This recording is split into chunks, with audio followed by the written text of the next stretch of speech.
Assalamu alaykum, sevimli qarindoshlarım. Men Mehray Rahman. Kitap o'qish munbiri avlodlar turbetidan sizga payg'ambarimiz Muhammad sallallohu alayhi vasallamning hayot tarixi xotirlangan şېرىن بۇلاق sirasini bivas o'qib tarqatyapmiz. Hammanglarning bugungi ayım kuninglar muborak bo'lsin. Bugun Ramazonning eng oxirgi kuni ekan. Endi bizning asrimizning bivasta tarqatishning eng oxirgi kuni. Bugun biz payg'ambar sallallohu alayhi vasallamning oilasi to'g'risidagi mazmunlar bilan bugungi o'qishlikni tugatamiz. Balkim biroz ko'proq vaqt ketishi mumkin. Mening taxminan qilishimda 1 soat ketdi. Ikkiga bo'lib anglatgan qaraganda biroqla anglitishni to'g'ri topdim. Shunga diqqat bergaysizlar. Rahmat. Bizni beshidan ta hozir qadar qo'llag'ininglarga Alloh rahmat qilsin. Unda o'z boshlab ketdik. Payg'ambar sallallohu alayhi vasallamning oilasi. Hammamizga ma'lumki, payg'ambar sallallohu alayhi vasallam nurg'un yaxshi tilaklar va oliy mudolarni amalga oshirish uchun 4 dan ortiq xotin olsa bo'ladigan imtiyozga ega edi. Shung u zot 13 ayolni nikohiga olgan edi. U zot 9 xotini nikohida bor holatda dunyodan ketdi. Ulardan ikkisi payg'ambar sallallohu alayhi vasallam hayot chig'ida vafot bo'lib ketgan edi. Uning biri Xadija radhiyallohu anha, yana biri miskinlarning onasi deb nom olgan Zaynab binti Huzayma radhiyallohu anha edi. Bulardan boshqa yana ikkisini amriga olgan, lekin ular bilan duxul, ya'ni bir takida bosh qo'yish qilmagan edi. Tuvanda ularning nom shariflari va qisqacha tayrobitini so'zlab o'tamiz. Birinchi Xadija binti Xuvaylid radhiyallohu anha. Payg'ambar sallallohu alayhi vasallam hijratdan ilgari Makkada Xadija binti Xuvaylid radhiyallohu anhani amriga olgan edi. Bu chog'da payg'ambar sallallohu alayhi vasallam 25 yoshda, Xadija radhiyallohu anha 40 yoshda edi. Payg'ambar sallallohu alayhi vasallam toki Xadija radhiyallohu anha vafot bo'lganga qadar boshqa bir xotinni amriga olmagan edi. Uningdan bir qancha o'g'il va qiz farzand yuz ko'rgan. O'g'illardan birimi turmagan. Ya'ni kichigidilla o'lib ketgan. Qizlardan Zaynab, Ruqiya, Ummu Kulsum, Fatima radhiyallohu anhumalar qatorga qo'shilgan edi.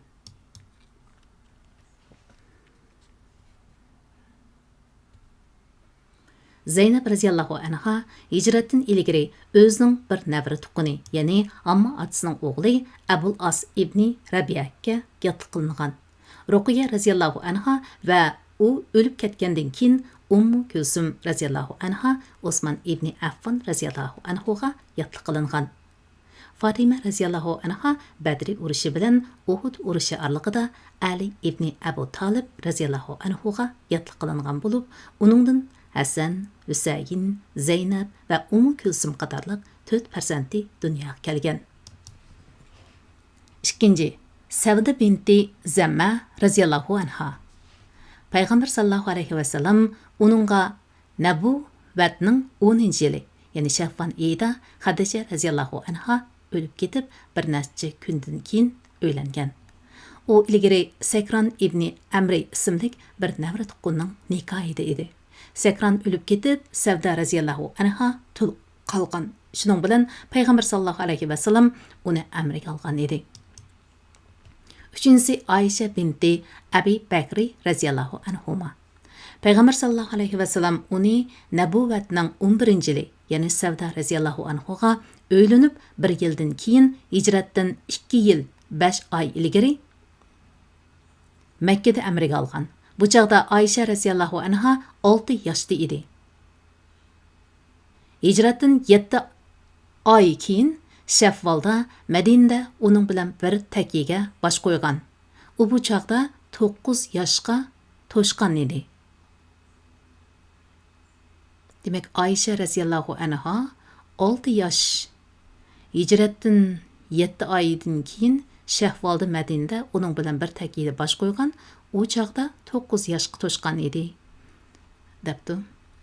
Aisha radhiyallohu anha payg'ambar sallallohu alayhi vasallam qizliq tinda nikohga olgan tunji ayoli bo'lib, uningdan boshqa qiz olmagan. Peygamber sallallahu aleyhi ve sellem onunğa tolum amraq edi. Ayşe radiyallahu anha musulmon ayollar ichidagi eng katta faqiha, ya'ni diniy olima va eng bilimlik ayol zoti hisoblandi. 4. Afisa binti Umar ibni Hattab radiyallahu anhuma. Onun burunqi eri Hunaysa ibni Uzafat Suhahi eri. O Badr jangi bilan Uhud jangi oralig'ida vafot bo'lib ketib, Afisa radiyallahu anha tul qolgan. Shun bilan Payg'ambar sallallohu alayhi va sallam uni hijrining 3-yili nikohga olgan edi. 5. Zaynab binti Huzayma radiyallahu anha. O Bani Hilal ibni Amr jamoatidan bo'lib, yetim yesirlarga bak kuyinganligi va ulardan mehr shafqatini aymaganligi uchun Umul Maskin, ya'ni miskin, ojiz yesirlarning onasi deb izohat berildi deb atalgan. Zaynab radiyallahu anha aslida Abdullah ibn Jahshi radiyallahu anhuning nikohi edi. Abdullah radiyallahu anhu Uhud urushida shahid bo'lib ketgan. Shuning bilan Payg'ambar sallallohu alayhi va sallam uni hijrining 5-yili amriga olgan. O Payg'ambar sallallohu alayhi va sallamga yotliq bo'lib 2 oy yoki 3 oydan keyin vafot bo'lib ketgan. 6. Ummu Salima. To'liq ismi Hindi binti Abi Umayya radiyallahu anha. O ilgari Abu Salimning nikohi edi. Abu Salima hijrining 4-yili Jamdaya, ya'ni 6-oyda o'lib ketgan edi. Shu yili Shahvolda Payg'ambar sallallohu alayhi va sallamga yotliq bo'lgan. 7-si Zaynab binti Jahshi ibni Rayab radiyallahu anha. O Bani Asad ibni Huzayma jamoatidan Payg'ambar sallallohu alayhi va sallamning dada taraf ammasining qizi bo'lib, burun Payg'ambar sallallohu alayhi va sallamning beqib olgan o'g'li Zayd ibni Haris radiyallahu anhuga yotliq qilingan edi. Ular chiqisholmay Zayd radiyallahu anhu uningdan ayrilib ketgan. Bu chaqda Alloh taolo Payg'ambar sallallohu alayhi va sallamga xitob qilib, Zaynabni Zayd qo'yibotgandan keyin sang nikohlab berdik. Qur'oni Karim sura Ahzab 3-sura 37-oyatning bir qismi dedi. Yana bu chaqda sura Ahzabdan bir qancha oyat nozil bo'lib, beqilish masalasini tafsili bayon qildi. Şunun bilan Payg'ambar sallallohu alayhi va sallam uni hijrining 5-yili, ya'ni Zulqayda oyida amriga oldi. 8. Juvayriya radiyallahu anha. O Xuza'a qabilasi, ya'ni Bani Mustallaq jamoatining oqsoqoli Harisning qizi bo'lib, Bani Mustallaq jangida asirga tushgan va Sobit ibn Qays ibn Shimas radiyallahu anhuga taqsim qilingan. Sobit radiyallahu anhu uning bilan mukatab, ya'ni qarorlik pul topshirish, o'zini ado qilish, o'zini ozod qilish deb izohat beribdi. To'xtami imzolagan. Payg'ambar sallallohu alayhi va sallam buni uqqandan keyin uning zimmasidagi haqni Sobit radiyallohu anhuga to'lab berib, uni hijriyaning 6-yili, ya'ni Zulqayda oyida nikohga olgan edi. 9. Ummu Habiba. Asl ismi Ramla radiyallahu anha. O Abu Sufyanning qizi bo'lib, burun Ubaydullah ibn Jahshining nikohida edi. O eri Ubaydullah bilan billa Habashistonga hijrat qilgan. Ubaydullah u yerga borgandan keyin murtad bo'lib, islom dinidan yenib, xristian diniga kirib ketgan va uzoq o'tmay shu yerda o'lgan.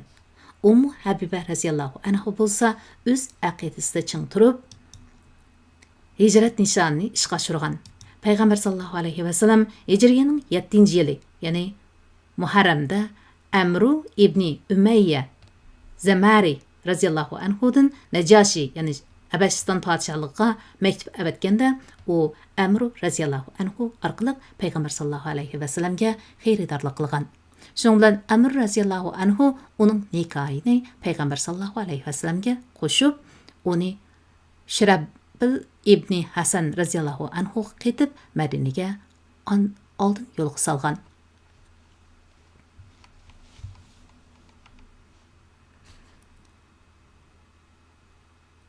10. Safiya radiyallahu anha. O Bani İsrail, ya'ni Yahudilardan Öyey ibn Aqtabning qizi bo'lib, Xaybar urushida asirga tushgan. Payg'ambar sallallohu alayhi va sallam uni o'ziga tanlab elib qilib ozod qilgan va shu yili urushdan keyinla uni nikohiga olgan. 11-si Maymuna binti Haris radhiyallohu anha. O Umul Fazli, yana Abbas radhiyallohu anhuning ayoli, radhiyallohu anhaning hamshirasi.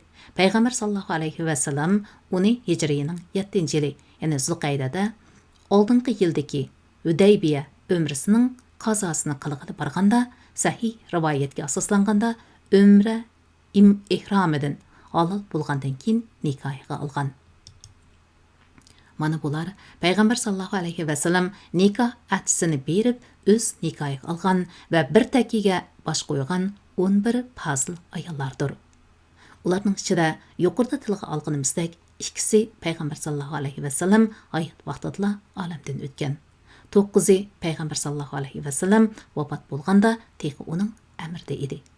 Demak, Payg'ambar sallallohu alayhi va sallamning hayotiga nazar solgan har qanday bir kishi uning 30 yillik yoshlik umrini, bo'libmi yoshlik bahori urug'ib turadigan navqiron chog'larida o'ttiri yoshlik, yana avval Xadija radhiyallohu anha, ondan Savda radhiyallohu anhaga o'xshash ikki ayol bilan o'tkazib, ondan umrining oxirida muncha ko'p xotinlarga o'linishi hargizmi uning shahvoniy ishqibozlik keslik giribdor bo'lganlikdan emas, balki bu yerda ulug'vor, yuksak, mundaq bir qancha g'araz va nishonlarning borligini tushunalaydi.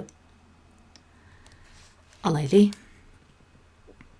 Payg'ambar sallallohu alayhi va sallamning Oyisha, Hafisa radhiyallohu anhumalarga o'ylanib, Abu Bakri va Umar radhiyallohu anhumalar bilan qudilishidan, shuningdek qizi Fatima radhiyallohu anhani Ali ibn Abu Talib radhiyallohu anhuga va Ruqiya radhiyallohu anha Ummu Kulsum radhiyallohu anhani Osman ibn Affan radhiyallohu anhuga yotliq qilishidan, uning uzoq sinoqlardan o'tgan, qiyin kunlarda islom uchun fidokorlik ko'rsatgan ashu mashhur 4 zot bilan bo'lgan munosabatini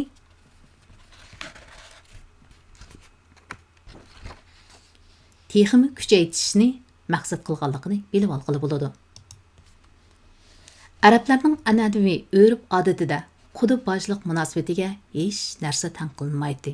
Ular kuy o'g'illik munosabati o'rnatish, qarshilashayotgan aymoq jamoatlar orasida ittifoqlik darvosini ochqanlik deb biladi va quda kuy o'g'illar bilan tirkishib qon to'kishni o'zlari uchun ornumus deb qaraydi. Şoň Payg'ambar sallallohu alayhi va sallam mo'minlarning onalari bo'lgan ashu bir qancha ayolni amriga elish orqali ayrim qabila va aymoqlarning islomga bo'lgan o'chmanligini pasaytishni va islomga qarshi qo'zg'agan urush o'tlarini o'chirishni maqsad qilgan edi. Mo'minlarning onasi Ummu Salima radhiyallohu anha Abi Jahil ibn Hisham va Xolid ibn Validlarning qabilasi bo'lgan Bani Mahsum qabilasidan edi.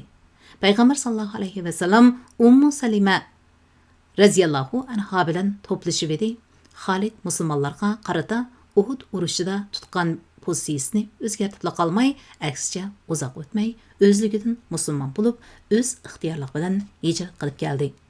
Shuningdek, Abu Sufyanmo qizi Ummu Habiba radhiyallohu anha Payg'ambar sallallohu alayhi va sallamning amriga o'tgandan keyin uning bilan yuzma-yuz tirkishga jur'at qila olmadi. Yana shuningga o'xshash Payg'ambar sallallohu alayhi va sallam Juvayraya va Safiya radhiyallohu anhumalarga uylangandan keyin Bani Mustallaq va Bani Nazir qabillardanmi hech qanday ig'vogarchilik va oshkor dushmanlik qilmishlari ko'rilmadi. Eng muhimi Juvayriya radhiyallohu anha texi o'z xalqi uchun eng barakatlik va iftixorli ayol bo'lib qoldi. Payg'ambar sallallohu alayhi va sallam Juvayriyani amriga elvedi, sahobalar Bani Mustallaq asrlaridan 100 oylik asrni Payg'ambar sallallohu alayhi va sallamning qiynana va qiynotlari deb qo'yibdi. Bu yoshlikning ashu kishilarning qalbida qanchalik darajada yaxshi ta'sirlarni qoldirganligi hammaga ayon. Yana buningdanmi ulug'vor va buningdanmi sharaflik birdan bir maqsad shuki, Payg'ambar sallallohu alayhi va sallamga madaniy ma'rif, adab axloq qoidalariga amal qilish, ilg'or jamiyat barpo qilish va uni qudrat topqizishga hassa qo'shish deganlardan qilch xabari yo'q bir xalqni oqartish vazifasi yuklangan edi.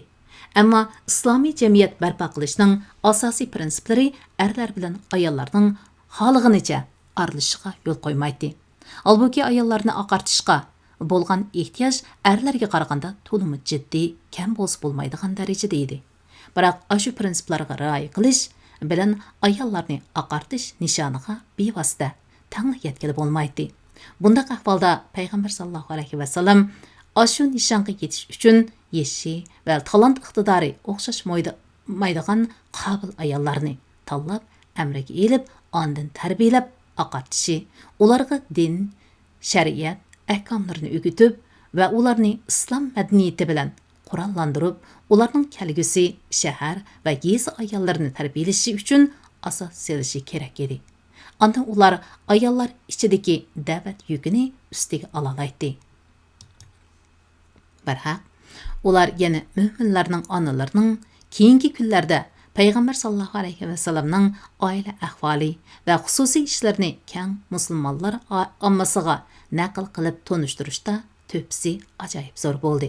Bo'libmi uzunroq umr ko'rgan Oysha radhiyallohu anha onamizga o'xshash ayol olimalar payg'ambar sallallohu alayhi vasallamning nurg'un ish izlarini va so'z harakatlarini aynan tonishtirib berdi. Ayni davrda, ya'ni jaholiyat insonlarning qon tomiriga singib ketgan ko'ni an'anaviy qoida yusin, o'rib odatlarni o'zgartirish uchun yo'lga qo'yilgan yana bir xil nikohmi bor edi. Bola beqib edish o'rib odati bular jumlasidan bo'lib, jaholiyat arablarning har qanday beqib elingan bola o'z pushtidan bo'lgan farzandiga o'xshashla huquq va hurmatga sazovor deb qaraydi. Bu o'rib odatlar kishilarning ingiga shu darajada cho'nqir singib ketgan ediki, uni o'zgartirish asla mumkin bo'lmaydigandek tuyuladi. Eng afsuslanarligi shuki, bu o'rib odatlar islom dini yo'l qo'yilgan nikoh, taloq, maros, hijob, ya'ni hijobda izohat beribdi, nomahramlik va boshqa muomaladagilar qoida nizomlarga tubdan zid bo'lib, islom dini jamiyatdan yo'qotmoqchi bo'lgan nurg'un buzuqchilik va fasodchiliklarga yo'q qoldiradi. Shunga ashin noto'g'ri qarashlarni o'zgartirish uchun Alloh taolo payg'ambar sallallohu alayhi vasallamga o'z hammasining qizi Zaynab binti Jahshi radhiyallohu anhani nikohga ilishishga amr qildi. Zaynab radhiyallohu anha burungi Zayd radhiyallohu anhuning amrida edi. Ammo ularning orasida faqat issiqchilik bo'lmay kelgan edi. Oxiri Zayd radhiyallohu anhu uningdan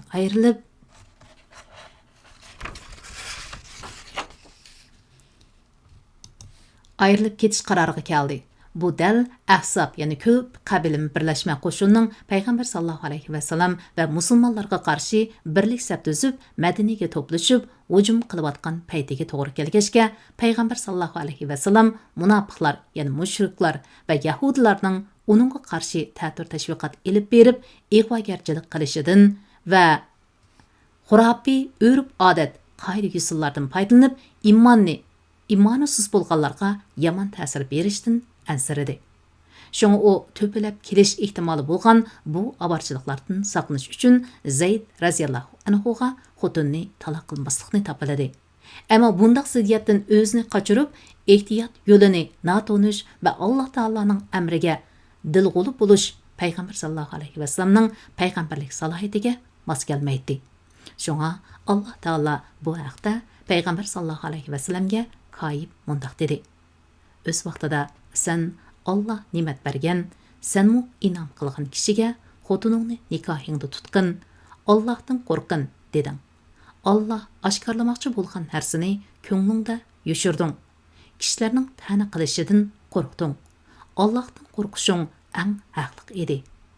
Qur'oni Karim sura Ahzab 33-sura 37-oyatning bir qismi.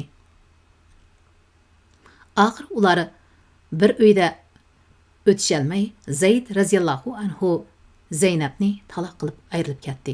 Musulmonlar Bani Qurayzani muhosirasiga elayotgan kunlarda Zeynep'nin iddeti, yani ajrashqandan keyin 3 hayz o'tkicha yotliq bo'lmay kutib turish vaqti to'shivedi. Payg'ambar sallallohu alayhi vasallam uni nikohiga oldi. Bu payg'ambar sallallohu alayhi vasallamning o'z ixtiyori bo'yicha qilingan nikoh bo'lmasdan, balki Alloh taolaning amri bo'yicha qilingan nikoh edi.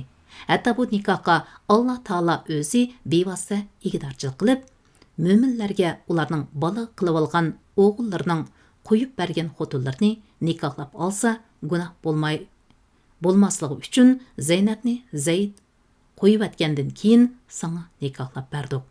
Qur'oni Karim sura Ahzob 33-sura 37-oyatning bir qismi dedi. Demak, Alloh taolaning Zeynep radhiyallohu anhani payg'ambar sallallohu alayhi vasallamga majburiy nikohlab berishidagi sabab yuqorqi oyatlarda nazariya jihatdan allaqachon og'dirib tashlangan bola beqish va beqib olishdagi ko'ni xato qoida usullarni amaliy harakat orqali tuzash edi.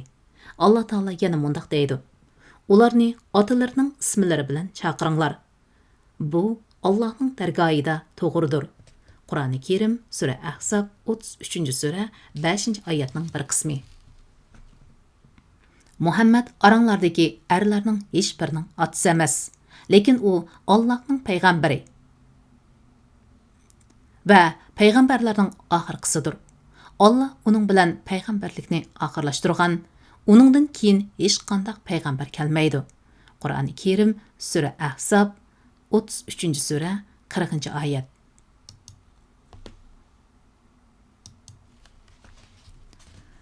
Shundaq, jamiyatda shu darajada cho'nqur yildiz tortib ketgan nurg'un an'anaviy qoida usullar bor ediki, uni og'zaki tashviqotga tayinibla tugatgili yoki o'zgartgili bo'lmaydi. Balki uning uchun shu tashabbusni o'tirib qo'yuvchining amaliy harakati bilan zich birlashishi lozim edi. Bu xil amaliy harakatning ijtimoiy kayfiyatga qanchalik tez ta'sir ko'rsatganligi Hudaybiya umrisida musulmonlarga nihoyat ro'shan ifodalangan edi.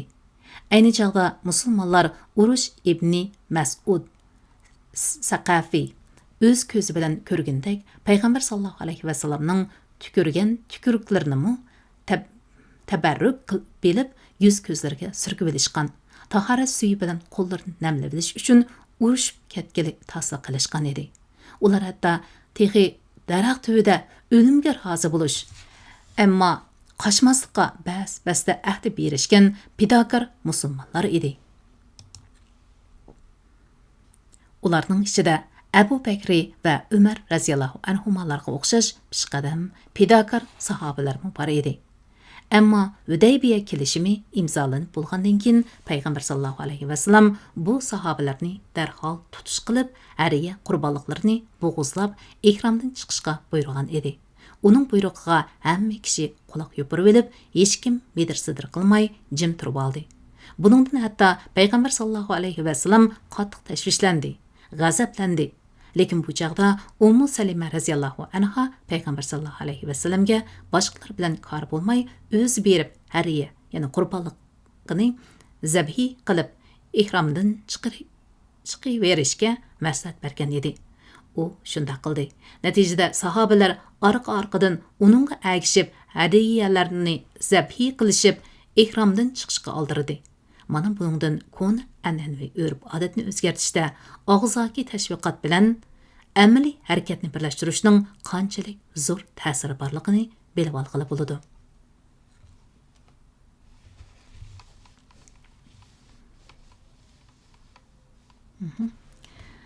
Ma to'xtab turinglar, ma bir oz ekranda bir warning kelibdi menga. Please check video resolution deb. Qaraganda surat chiqmay o'tibdi-da. Bir sekund.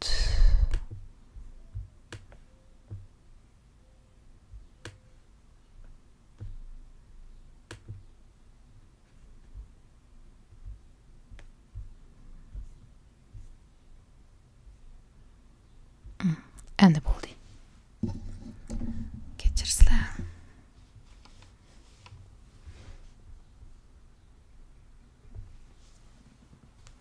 Shundoq.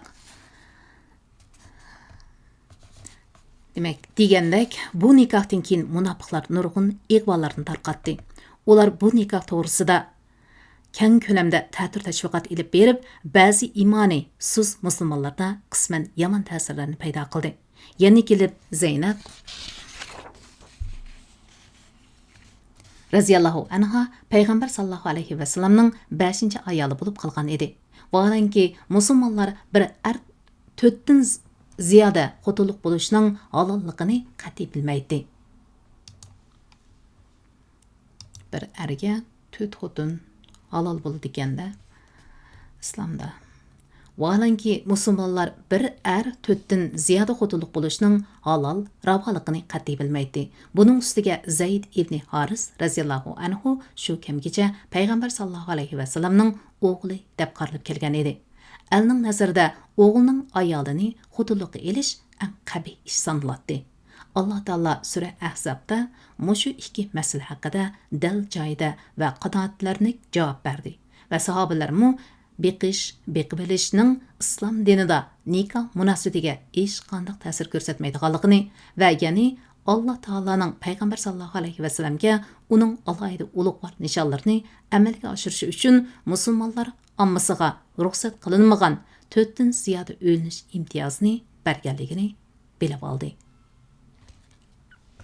Xo'sh, payg'ambar sallallohu alayhi vasallam ashu ummuhatil mu'min, ya'ni mo'minlarning onalari bilan samimiy, kuyimchanlik, haya, hurmat, esinlik, oliyjanoblik va xushxo'ylik bilan chiqishib o'tdi. Shuningdek, ularmu payg'ambar sallallohu alayhi vasallamni izzatlash, qanoat qilish, sabrchanlik, kamtarlik, o'z burchini ado qilish va er-xotinlik majburiyatlarini o'tash jihatlarda eng yuqori ulgu yaratdi. Halbuki payg'ambar sallallohu alayhi vasallamning turmushi kishining aqli yetmagidek darajada qisqinchilik va nomratchilikda o'tgan edi. Anas raziyallohu anhu man Rasululloh sallallohu alayhi vasallamning toki Allohning dargohiga rihlat, ya'ni safar qilganga qadar oqnon ko'rginni va bir butun kavob qilingan qo'yni ko'rginni bilmayman degan. Ayşe raziyallohu anha biz 2 oy o'tib 3-yangi oyni ko'ratdik. Vaholanki Rasululloh sallallohu alayhi vasallamning hech qaysi uylarida o't qolanmaydi degan. Urva raziyallohu anhu uningdan sizlarning turmushinglar qanday o'tadi deb so'raganda u 2 qora yemaklik, ya'ni suv va xurmo bilan o'tadi deb javob bergan. Bu haqdagi hadislar nihoyatda ko'p. Payg'ambar sallallohu alayhi vasallamning oila turmushi ana shunday g'o'rigul va namratchilikda o'tgan bo'lsa-mu, bu ayollardan tanqidlashga tegishli cho'ng bir qanoatsizlik sodir bo'lmagan edi. Biroq ularmi inson bo'lganligi uchun eng muhimi shariat ahkomlarini turg'izishga sabab bo'lsin uchun faqat bir qitim sabarlik o'tkazgan edi. Bu chaqda Alloh taolo payg'ambar sallallohu alayhi vasallamga ixtiyoriga qo'yish oyatini nozil qilib, "Ey payg'ambar, ortiq xarajat so'rab seni ranjitgan ayollaringga aytqinki, agar sizlar dunyo tirikchiligini, ya'ni paravan turmushni va dunyoning zibu zinnatini ko'zlasanglar, kelinglar, sizlarga bir oz narsa beray. Sizlarni chiroyliqcha qo'yib beray. Agar sizlar Allohni va Allohning payg'ambarini, oxirat yurtini ixtiyor qilsanglar, Alloh haqiqatan ishinglardagi yaxshi ish qilguvchilarning cho'ng savobni, ya'ni ko'z ko'rmagan, quloq anglamagan va insonning ko'ngliga kelmagan nozik ne'matlar bor jannatni tayyor qildi." Qur'oni Karim sura Ahzab 33-sura 28-29 oyatlar dedi. Amaliyotda bu ayollar o'zlarining esil nasabiyliklari, pokizligi, oliyjanob fazilatliklaridan hech kishiga masla solmasdan Allohni va Allohning payg'ambarini tanlagan edi. Ularning birimi dunyoni, ya'ni bu dunyoning paravan turmushini tanlashga egib ketmadi. Shundaqla ular shuncha ko'p turibmi, odatda kundoshlar orasida yuz beradigan kundoshlik, g'albi g'udurlari ular orasida yuz bermadi. Lekin ularning inson bo'lganligi uchun ayrim ba'zilardan gap so'z jihatda qisman xatoliklar bo'lib o'tgan bo'lsa-mu, Allah Taala bularga tanqid bergandan keyin bu xatolik ularda qayta takrorlanmadi. Bu ahvolni Allah Taala sura Tahrimda mundaq deb tilga oldi. Ey payg'ambar, nima uchun Alloh sana halol qilgan narsani ayollaringning roziligini tilash yuzidan harom qilasan? Allah nihoyat mag'firat qilg'uchidir, nihoyat mehribondir. Allah sizlarga kafarat bilan qasminglardan chiqishni belgiladi. Allah sizlarning eganglardir. Allah har narsani bilguchidir, hikmat bilan ish qilg'uchidir. O'z vaqtida payg'ambar ayollaridan biriga, ya'ni Hafsaga bir so'zni yoshirin aytgan edi. U ya'ni Hafsa uni Oyshaga aytib qo'ygan. Allah bo'lsa sirning oshkorlanganligini payg'ambarga bildirgan chaqda u ya'ni payg'ambar uningga ya'ni Hafsaga ya'ni Hafsa oshkorlab qo'ygan so'zlarning ba'zisini aytdi. Ya'ni yuziga soldi. Ba'zisini aytmadi, ya'ni yuziga solmadi. Payg'ambar uningga sirni oshkorlab qo'yganligini aytgan chaqda u ya'ni Hafsa buni sana kim xabar qildi dedi. Payg'ambar menga buni hammani bilib turg'uchi, hammadan to'liq xabardor Alloh xabar qildi dedi. Agar Oysha, Hafsa ikkinglar Allohga tavba qilsanglar, o'zinglar uchun yaxshidir. Sizlarning dilinglar Rasululloh ixlos qilishdan burunla burilib ketdi. Agar sizlar Rasululloh xo'p ko'rmaydigan ish ustida uningga taqobil tursanglar, u chaqda Alloh uning madadkoridir. Jibrilmi uning madadkoridir. Mo'minlarning yaxshilari uning madadkoridir. Ulardan boshqa farishtalarmi uningga yo'lanchikdir. Sizlarni qo'yib atsa, agar u sizlarni qo'yib atsa, Parvardigori sizlarning o'rninglarga sizlardan yaxshi, ya'ni Allohning va payg'ambarning amriga bo'ysunuvchi, Allohga va payg'ambarga iymon etguchi, itoat qilguchi, gunohlardan tavba qilguchi, ibodat qilguchi, ro'za tutguchi cho'konlarni va qizlarni uningga berishi mumkin. Qur'oni Karim sura Tahrim 66-sura 1-5 oyatlar. Balkim 1-dan 5 oyatlar. Payg'ambar sallallohu alayhi vasallamning sifat ravishlari va go'zal axloqiy fazilatlari. Payg'ambar sallallohu alayhi vasallam o'zining mukammal badan qurilmasi va go'zal axloq fazilati bilan til tavsiflashdan ojiz keladigan darajada alohida edi. Uning bu aloyiliklari uchun tuman manqaliblar uni ulug'lash va tavsiflash bilan ko'ydi. Ni azimatlar uni qo'g'dash va uni ulug'lash yo'lda dunyo tarixida hech bir kishiga ko'rsatilmagan fidokorliklarni ko'rsatdi.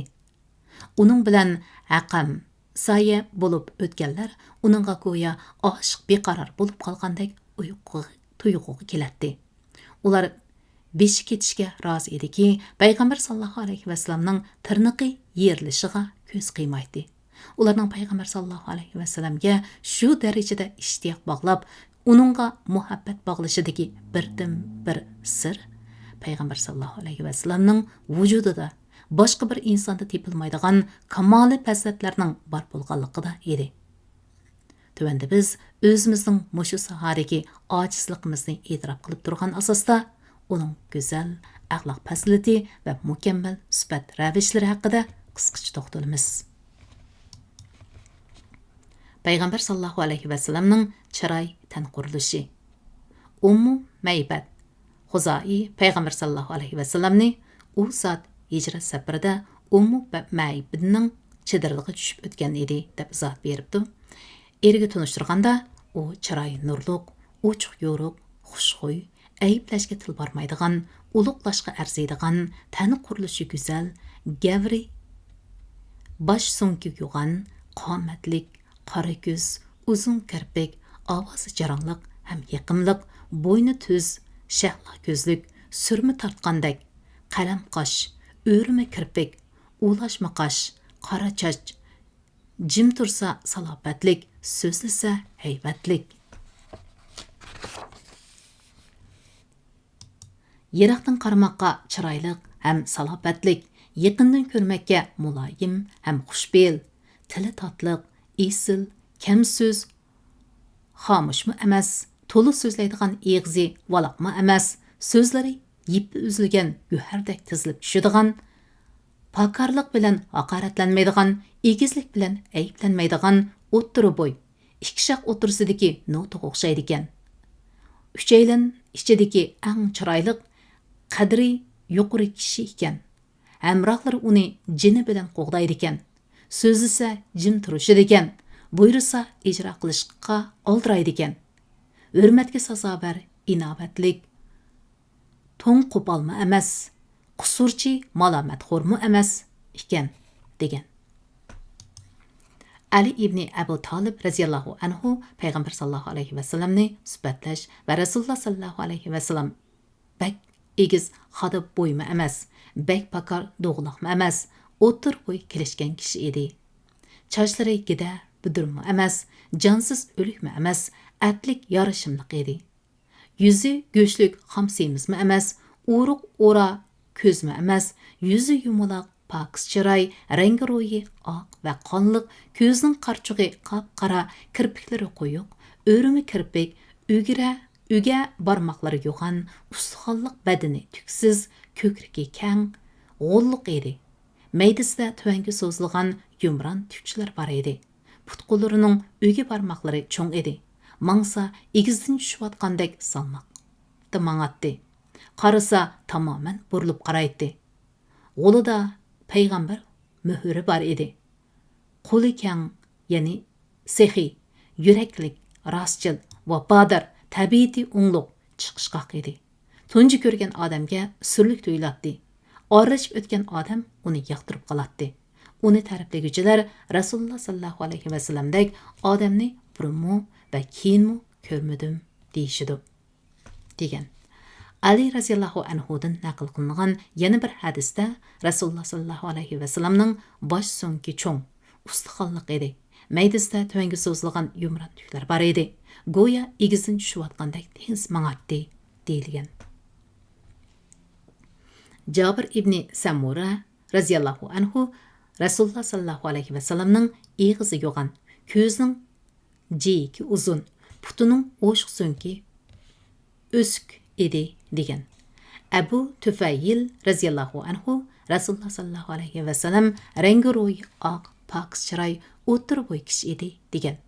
Anas ibn Malik raziyallohu anhu Rasululloh sallallohu alayhi vasallamning putqo'llarining aloqalari kang edi degan. U yana mundaq degan. Rasululloh sallallohu alayhi vasallamning chiroyi oppoq, qonsizmi emas, bug'doy o'nglik qaramtulma emas, nurliq parqaraq edi. U olamdan o'tganda uning chasaqallari 20 tal oq tuk chiqmaydi. Uning chekisi va beshida onda-sonda oq choch paydo bo'lgan. Xolos. Abu Juhayfa raziyallohu anhu men Rasululloh sallallohu alayhi vasallamning tuvanki lev ostida, ya'ni maqilda ancha-muncha oq tuklarni ko'rgan edim degan. Abdullah ibn Busri raziyallohu anhu Rasululloh sallallohu alayhi vasallamning maqolida bir qancha tal oq tuklar bor edi degan. Baray ibn Azib raziyallohu anhu Rasululloh sallallohu alayhi vasallam o'ttiri bo'y, g'olliq kishi edi. Uning quliqini yeb turadigan chechi bor edi. Bir kuni men uni qizil to'n bilan ko'rib, uningdan chiroyli kishini ko'rmagandek tuyg'uga kelgan edim degan. Payg'ambar sallallohu alayhi vasallam dastlabki mezgillarda yahudlar bilan chiqishib o'tishni yoqtirganligi uchun chechini qo'yib o'tadi. Keyingi kunlarga kelganda chechini ayraydigan bo'lgan. Baray ibn Azib raziyallohu anhu yana mundaq degan. Rasululloh odamlar orasidagi yuzi eng chiroyli, tani qurilishi eng kelishgan kishi edi. Baray ibn Azib raziyallohu anhudan Rasulullohning chiroyi qilishdek farqiraqmidi deb so'raganda u yo'q, balki uning chiroyi shakli oydek, yana bir so'zda yumuloq edi deb javob bergan. Rabai binti Muavviz raziyallohu anha men Rasululloh sallallohu alayhi vasallamni ko'rsam, quyoshning jula qilib nur chashgan holini ko'rgandek bo'latdim degan. Jabir ibn Samura raziyallohu anhu men bir oydan kechida Rasululloh sallallohu alayhi vasallam bilan uchrashgan edim. Men uningga bir qarayman, oyga bir qarayman. Rasululloh sallallohu alayhi vasallam qizil to'n kiyib olgan ekan. mening nazarimda u to'lin oydinmi chiroyli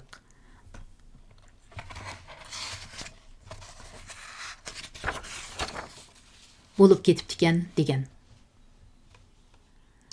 Abu Hurayra radhiyallohu anhu men Rasululloh sallallohu alayhi va sallamdan chiroyli odamni ko'rmagan.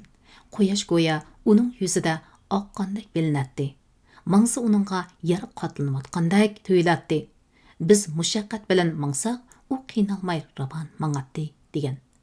Kayb ibn Malik radhiyallohu anhu mundaq degan. Rasululloh sallallohu alayhi va sallam xo'shallansa chiroyi jilvinib ketadi va go'yo tunun oyning o'zi bo'lib ketadi. Bir qitim u Aysha radhiyallohu anhaning yanida tarlab qolgan edi. Uning yuzi vilildab ketdi. Shuning bilan Aysha radhiyallohu anha uningga Abu Kabir Huzaliyening munu she'rini tamsil qilib o'qib berdi. Qaraydigan bo'lsangiz, chiroy vasli janonning, chaqmoq kabi nur chachar misli bulut jahonning. Abu Bakr radhiyallohu anhu payg'ambar sallallohu alayhi va sallamni ko'rsa, mundaq deydi. İşençilik Mustafa yaxşılıqqa çaqirar, to'lin oyning nuridek qorong'uni yoritar. Umar radhiyallohu anhu payg'ambar sallallohu alayhi va sallamga Zuhayrning Haram ibn Sinaq haqida aytgan mundaq bir misra she'rni tamsil qiladi. Siz agar bo'lmay kishi oramzod naslidan chiqsangiz ko'kka uzib nursiz ko'ringay to'lin oy.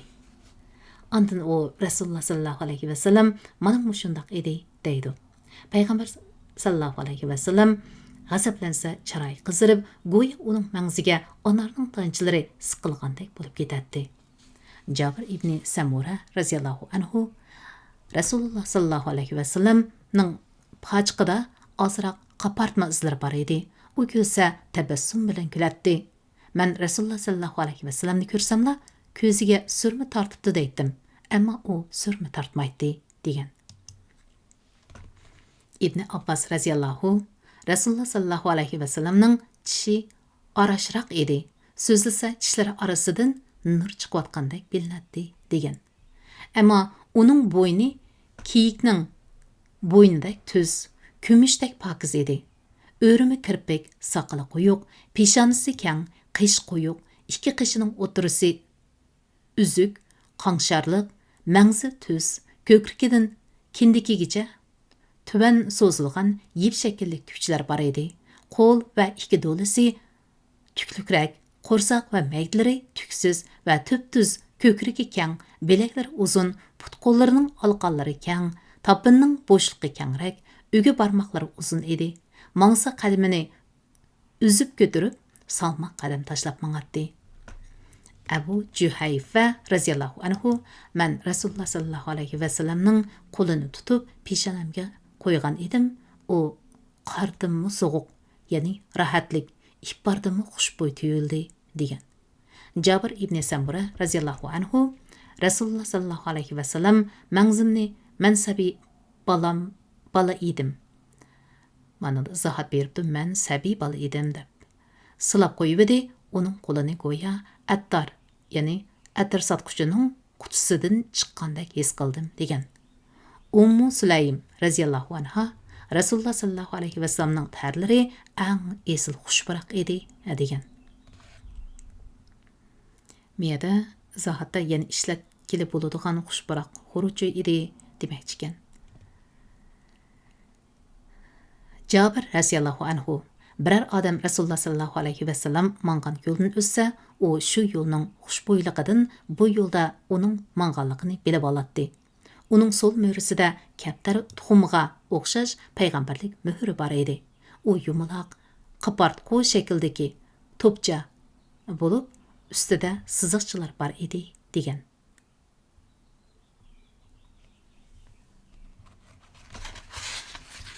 Bu yerda rasmni ko'rinishimi borki, shu muhrning.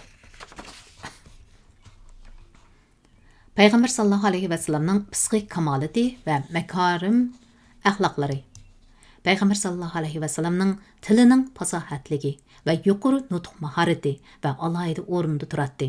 U tabiati muloyim, tili ravon, so'zi mazmunliq, tushunchasi durust, takallufsiz zot edi. Uningga labzi ixcham mazmuni mo'l va hikmatlik so'zlash iqtidori ato qilingan edi.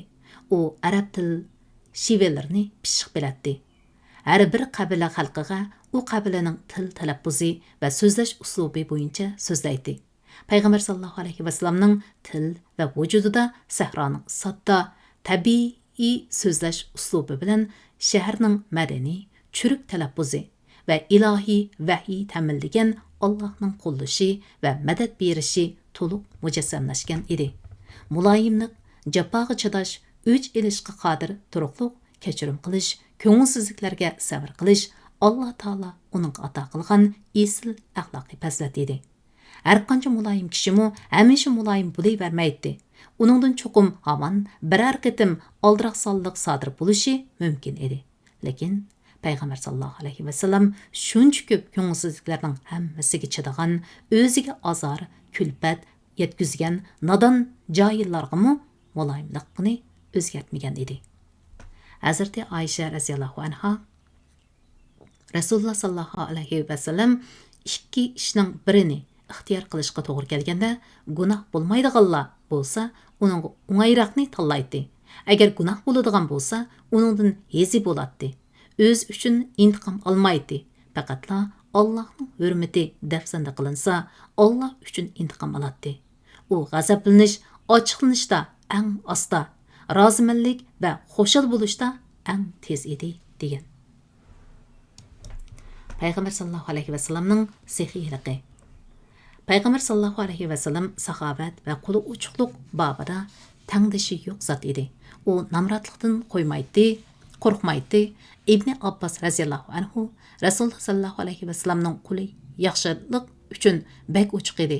Ramazon oyida texmi sehi bo'lib ketadi. Jibril alayhissalom bilan uchrashgan chaqlarda go'yo daryoda kang qo'lliq bo'lib ketadi.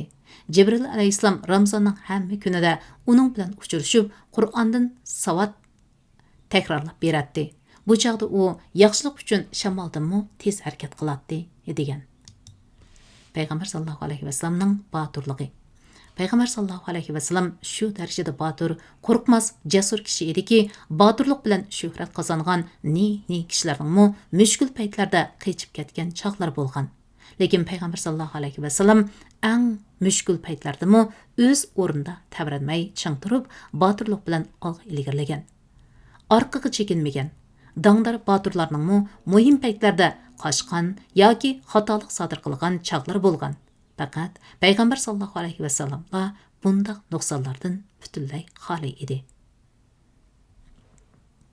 Ali radhiyallohu anhu biz eng mushkul paytlarda Rasululloh sallallohu alayhi vasallamga iltijo qilatdik. Jang maydonlarida Rasululloh sallallohu alayhi vasallam dushmanga eng yaqin o'rni turadi degan. Anas radhiyallohu anhu mundaq degan. Bir kuni kechasi Madina xalqi tashvishlik bir ovozni anglab dushman hujum qildi deb qurollanib ovoz chiqqan tarafga atlandi. Albuki Rasululloh sallallohu alayhi vasallam ulardan ilgari chiqqan bo'lib, Abu Talhaning yavuda itiga minib qilishni osqan holda allaqachon ahvolni aniqlab, andikmanglar deb qaytib kelayotgan ekan. Payg'ambar sallallohu alayhi vasallamning sharm hayosi va uyatchanligi. Payg'ambar sallallohu alayhi vasallam to'limu hayoliq zot edi. Kishilarning ayb nuqsonlarini ko'rmasga saladi. Abu Said Xudri radhiyallohu anhu Payg'ambar sallallohu alayhi vasallam yuzi echilmagan qizdimi bakrak hayoliq edi. Uning biror ishni yoqtirmaganligini chiroyidan bilgili bo'ladi degan. Payg'ambar sallallohu alayhi vasallam bir odamning ko'ziga tikilib qaramaydi. O'ngi suzuk, yuzi tuvan edi. Ko'pincha hollarda yerga qarabroq turadi. Uning nazari muloyiza bilan o'tadi. U o'zining esil oliyjanobligidan kishilar yoqtirmaydigan ishni yuzma-yuz turib aytmaydi. Boshqalarning biror yomon ishni anglasa, paloni mundaq qildi deb ismini atamasdan, balki mundaq qilganlarmi bor deb shu ishni cheklaydi. Uningga Parazdaqning tuvandagi she'ri bakmi mos keladi. Yumar ko'zni hayosidan, tabassumsiz ig'iz ochmas. Payg'ambar sallallohu alayhi vasallamning odilligi. Payg'ambar sallallohu alayhi vasallam nihoyat odil, oq ko'ngil, lavzida turadigan rostchil va ishonchli zot edi. Uning bu fazilatini dushmanlarimi e'tirof qiladi. U payg'ambar bo'lishdan ilgari kishilar uni amin, ya'ni ishonchlik deb atashadi. Uning chiqargan hukmlariga rozi bo'lishadi. İmam Tirmizi rahimahulloh Ali raziyallohu anhudan naql qilib aytadi. Abu Jahl payg'ambar sallallohu alayhi vasallamga biz seni inkor qilmaymiz, balki sen elib kelgan narsani, ya'ni dinni inkor qilamiz degan edi. Bu chaqda Alloh taolo ularning so'zi seni qayg'uga soldiganligini biz obdan bilamiz. Ular seni inkor qilmaydi, lekin ular tarsolikdan inkor qiladi. Haqiqatda zolimlar Allohning oyatlarini inkor qiladi. Qur'oni Karim sura An'am 6-sura 33-oyatning bir qismi degan oyatni nozil qildi. Herakli Rum podshohi Abu Sufyandan uni mushu payg'ambarlik haqidagi gaplarni deyishning oldida yolg'onchilik bilan ayblaganmi deb so'raganda Abu Sufyan qat'iy qilib yo'q deb javob bergan. Payg'ambar sallallohu alayhi vasallamning kamtarligi. Payg'ambar sallallohu alayhi vasallam nihoyatda kamtar zot bo'lib, tabiiy takabburlik va cho'ngchilliklardan xoli edi. U podshohlarni ulug'lab, o'rnidan turgandek o'z uchun boshqalarning qo'l qurashtirib turishini yomon ko'radi. Ojiz miskinlarni yo'qlaydi, g'ayrib g'urbalar bilan birga o'tiradi, qul chillisimi boradi, sahobalar bilan va ularning ichidagi bir kishi sifatida o'tirib qo'padi. Aysha raziyallohu anha Rasululloh sallallohu alayhi vasallam oyig'ini yamaydi, kiyimiga yamoqliq silib kiyadi. U oila ishlarini sizlarga o'xshashlik qiladi, qo'yni sig'ib beradi, o'zining ishlarini o'zi qiladi degan. Payg'ambar sallallohu alayhi vasallamning vafodorligi. Payg'ambar sallallohu alayhi vasallam nihoyatda vafodor, silla rahimlik, shafqatlik, mehribon, kishilarga iliq muomala qiladigan zot edi.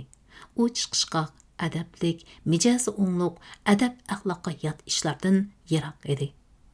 Qiliqsat, adabsiz, la'natxo'r, rastlardan so'ran solg'uchi emas edi. Yomonlikqa yomonlik qilmaydi, balki yomonlik qilganlarni kechiradi, afu qiladi. Boshqalarni o'zining keynidan mang'il qo'ymaydi. Yemak, ichmak va kiyim-kechak kiyishda qo'l cho'rlaridan alohida bo'lib olmaydi. Xizmatini qilgan kishining izdini qiladi. Xizmatchisiga ya'ni issit demaydi. Bir ishni savallik bilan qilgan yoki qilmaganligi uchun toptani qilmaydi. U miskin bechoralarni yo'laydi, ularning dard ahvolini anglaydi, jinoza namoziga hozirlik qiladi, kambag'allarni tuvan ko'rmaydi. U bir qitim safarda hamrohlari bilan tomoq tayyorlashga to'g'ri kelganda, biri "Men qo'yni bo'g'izlay" degan, yana biri "Men suyi parchalay" degan, uchinchi biri "Men pishiray" degan. Payg'ambar sallallohu alayhi vasallam "Men o'tin terib kelay" degan. Bu chaqda ular "Unimi biz qilamiz" deganda, u qildiğinlarni bilaman, ammo men sizlardan alohida bo'lib olishni xohlamayman. Alloh bandasining o'z hamrohlaridan alayda bo'lib olishni yoqtirmaydi degan va berib o'tin terib kelgan. Ibn Abi Hala raziyallohu anhu payg'ambar sallallohu alayhi vasallamni sifatlab mundoq degan. Rasululloh sallallohu alayhi vasallam hamisha xiyolchan, tafakkur iligida yuradi, kulib yayramaydi, o'rinsiz so'zlamaydi, ko'pincha hollarda sukut qiladi. Bir gapni boshlasa to'liq oyoqlashtiradi. Ixcham, mazmunliq, behuda gapdan xoli, kam kuchsiz, uqumliq qilib so'zlaydi. Muloyim, xushfe'l edi. Qo'pol to'ngma emas, yavash yumshoqma emas edi. Har qanday ne'matni kichik va oz bo'lsa-mu qadrlaydi. Aybga buyurmaydi. Bir xil tomoqni ativorlab, yana bir xilni so'kmaydi. O'z uchun o'sh olmaydi. Faqat haqiqat daxli tarizga uchursa, haq o'z joyiga qaror topmoqcha g'azabini bosqili bo'lmaydi. İşaret qilsa, butun olqini bilan ishorat qiladi. Bir ishdan ajablansa, olqinni planglatdi. G'azabi kelsa, yuzini boshqa yoqqa burib oladi. Shodlansa, ko'z yumilib ketadi. Kulsa, tabassum bilan kuladi-da, tishlari müldirdek parqarab ketadi. Peygamber sallallahu aleyhi ve sellem bema'ni ishlardan tilini yig'atdi. Sahobalarni ittifoqlashtiradi. Hargiz oraga oz arazliq salmaydi. Ham qavmining qattisini hurmatlaydi va uni shularga boshliq qilib qo'yadi. Kishilarni chiroyini turmay, mijozni o'zgartmay turib ogohlantiradi. U nihoyatda ehtiyotchan zot edi. Sahobalarni yo'qlab turadi. Kishilardan al orasidagi ishlarni so'rab turadi. Yaxshi ishlarni qo'llab quvvatlaydi. Yomon ishlardan saskandirib, uni qamchilaydi. Harakati mo'tadil, qarma-qarshi emas edi. Uning nazarida ham ishning andisi bor bo'lib, to'g'ri ishdan qusur chiqarmaydi. Haqni tutaman deb haddidan oshirib o'tmaydi. Yaxshi odamlar bilan yaqin o'tadi. Uning nazarida yaxshilik ko'p kishilar eng fazilatli odamlar hisoblanadi. Kang qo'l, oliyjanob, esil kishilarning o'rnini yuqori ko'taradi. Payg'ambar sallallohu alayhi va sallam o'ltirsa qopsa zikri, tasbih bilan o'ltirib qopatdi. O'ziga alohida bir o'rin egallamaydi. Bir qavmning majlisiga borsa, to'g'ri kelgan yerda o'tiradi va shunday qilishni ta'kidlaydi. Har bir suhbatdoshiga o'ziga loyiq o'rin beradi. Hatto uning suhbatdoshlarining hammasi Rasululloh sallallohu alayhi va sallam meni hurmatladi degan hissiyotda bo'ladi. U hojatman bo'lib kelgan odamni sabrchanlik bilan kutadi. Toki shu kishi qaytmoqcha payg'ambar sallallohu alayhi va sallam uning yendan qopib ketmaydi. Biror narsa so'rab kelgan kishining hojatini ravo qiladi. Yoki chiroyli gap yoki va'da bilan qaytaradi. Payg'ambar sallallohu alayhi va sallamning mijozi shu darajada yiqimliq va o'ngliq ediki, u kishilarga o'z otisidek tuyuladi. Payg'ambar sallallohu alayhi va sallamga nisbatan haqiqat oldida kishilarning hammasi bab-baravar bo'lib, faqatla taqvodorlik bilan farqlanadi. Uning majlisi illiqlik, oya, hurmat, sabrchanlik va vafodorlik majlisi bo'lib, so'ran cho'qan ko'tarilmaydi. Oya, hurmat oyoq osti qilinmaydi. Ya'ni hurmatsizlik ko'rilmaydi. Taqvodorlik bilan mehr muhabbat asosiy o'rnini egallaydi. Cho'nglar hurmatlanadi, kichiklar izzatlanadi, hojatmandlar tortiqlanib, g'irib g'urvonlar ulfatlantiriladi. Payg'ambar sallallohu alayhi va sallam yana hamisha ochiq chiroy, xushxuy, muloyim edi. U to'ng, qo'pol, so'ran soladigan, adabsiz, haddidan ziyoda ayibligüchi va madihligüchi emas edi. Namuvafiq ishlarni ko'rmasga saladi. Ammo bu uningga yo'l qo'yganlikdan emas edi. O'zini o'ch elishdan, riyoxo'rlik, oshko'zlik, foydasiz ishlarga aralashib qilishdan xoli tutadi va kishilarni mushu o'ch elishdan aygan edi. Birovni so'kmaydi, ayblamaydi, aybini ko'chilmaydi, behuda gap qilmaydi. Payg'ambar sallallohu alayhi va sallam so'z qilganda suhbatdoshlari go'yo boshlariga qush qo'ngandek jim turishadi. U to'xtasa, ondan ular so'zlaydi. Uning yinda varang-churang bo'lmaydi. Birsi gap qilsa, boshqalar anglaydi. Sahobalar kulgan ishdan payg'ambar sallallohu alayhi va sallam kuladi. Ular ajablangandan ajablanadi. So'zni qo'pol aytquchilarga sabr qiladi. U hojatmanni ko'rsanglar, hojatidan chiqinglar deydi. Mukofot olganlarning rahmatini qabul qiladi. Harja ibn Zayd raziyallohu anhu Rasululloh sallallohu alayhi va sallam majlislarda eng vazmin va tartibli edi. U putqo'llarini sunib, adabsiz o'tirmaydi. To'laroq sukut bilan jim turadi. Zo'r bo'lganda so'zlaydi. Yaxshi so'z qilmaganlarning so'ziga quloq solmaydi. Kulsa tabassum bilan kuladi. Ortiq yoki kam so'zlamaydi. Sahobalar uni hurmatlab va uningga agishib tabassum bilan kulishadi degan. Umuman qilib aytganda, payg'ambar sallallohu alayhi va sallamning vujudi ajoyib yuksak kamil sifatlar bilan yo'g'rilgan bo'lib, Alloh taolo uni mushu fazilatlar bilan tarbiyalagan va uningga "Ey Muhammad, sen haqiqatan buyuk axloqqa egisan." Qur'oni Karim sura Qalam sura 68-sura 4-oyat deb baho bergan. Demek, mana bular Peygamber sallallahu aleyhi ve sellemni kişilerinin könglige yaqinlashtirgan, qalblarga suyumlik ko'rsatgan va uning uchun jon pido qilishga arziydigan qo'mondonga aylantirgan. Hatto o'z xalqining tarsoliqini yumshitib, ularning to'p bo'lib Alloh taolaning diniga kirishiga sabab bo'lgan xislat va fazilatlaridir. Biz bayon qilgan bu xislatlar Payg'ambar sallallohu alayhi va sallamning kamoliy sifatlari va ulug'vor fazilatlaridan faqat tomchidir, xolos. Ammo uning haqiqiy mohiyatini yo'ritib berish va esil xislat va oliyjanob kamolat fazilatlarini bayon qilish qo'limizdan kelmaydigan bir ishdir. Chunki dunyoda kamolat pallasining eng yuqori cho'qqisiga yetgan, o'z Rabbining nuridan yo'riqlik olgan, hatto axloqiy Qur'onning o'z ayni bo'lib yetishgan eng ulug' zotning haqiqiy tavsifini kim yo'ritib bera olsin? Ey Allah, İbrahim aleyhisselam ve onun aile tavabatlarına rahmet kılgandek, Muhammed sallallahu aleyhi ve sellemge ve aile tavabatlarına rahmet kılgın. Sen hakikaten medileşki layıktırsan, uluqtursan. Ey Allah, İbrahim aleyhisselamga ve onun aile tavabatlarına bereket ata kılgandek, Muhammed sallallahu aleyhi ve sellemge ve onun aile tavabatlarına bereket ata kılgın. Sen hakikaten medihleşke layıktırsan, uluqtursan. Tamam. Bu kitap Arab Mısır Cumhuriyeti Vafa Nəşriyatı 1987 yılı nəşr kılgan birinci nəşri 2. basması asasen tercüme nəşr kılındı. Tekşürüp bekitkiçi Adil Hacı Kerem, Ahmetcan Voşur Kaysar Kurban, Məsul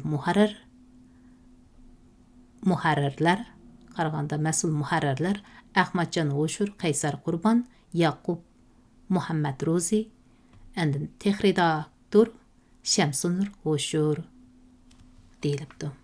Şundaq qilib, sevimli qarindoshlarım, biz Peygamberimiz Muhammed sallallahu aleyhi ve sellemning hayat tarihi xotirlangan sira, ya'ni şerin buloqni mana hozir butunlay o'qib tamomladik. Kitobni o'qishdan boshlagandan tortib ta hozirga qadar mening bu o'qishligimni bevosita anglab kelayotgan sevimli qarindoshlarimga Allohning rahmati borsin. Shuningdek, men chin ko'nglimdan sizlarning vaqtinglarni chiqarib bu asar sirani billa aqnaqaninglarga rahmat aytaman. Ma'qul, undaq bo'lsa, atki haytinglarga muborak bo'lsin. Allohga emanet.